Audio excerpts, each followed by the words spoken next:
נשים מבקשות ביטחון. מגיעות אליי נשים מכל הגילאים, מסיבות שונות, אבל לרוב זה מתחלק לשתי קבוצות. יש את האישה הצעירה בתחילת שנות ה-20 שלה, שחזה שלה לא התפתח בהתאם לגיל שלה ומרגישה חוסר ביטחון בנשיות שלה, והאישה קצת יותר מבוגרת, אחרי לידות, שינויים במשקל, שהחזה התרוקן, נפל, ומרגישה שאיבדה ביטחון בדרך. אבל כולם עושות את התהליך בשביל עצמם, בשביל להרגיש טוב במראה, עם הבן זוג, בלבוש, או זה ללכת לים. זה יותר הגדלה או הרמה? כי היום חזר קצת הטרנד של חזה קטן, כאילו המראה הסקינים, חזה לא גדול מדי, כי זה משהו שקצת היה לפני כמה שנים, לא? נכון, אבל באמת איך בוחרים גודל ושתל?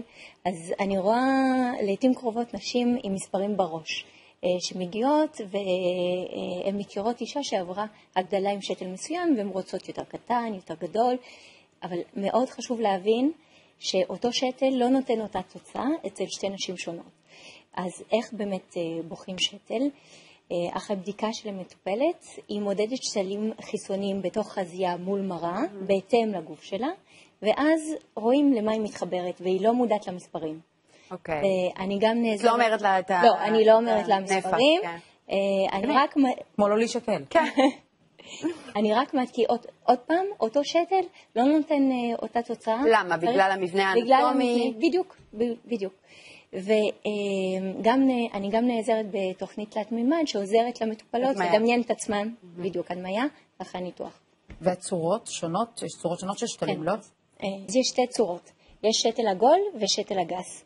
השתל העגול מאוד נפוץ בארץ, הוא ממלא טוב את המחשוף, את החלק העליון של השד, והשתל הגס יש לו יותר צורה של טיפה, קצת דומה לצורה של שד טבעי ופחות ממלא את החלק העליון. והרוב מעדיפות את זה דווקא, את אומרת, העגול?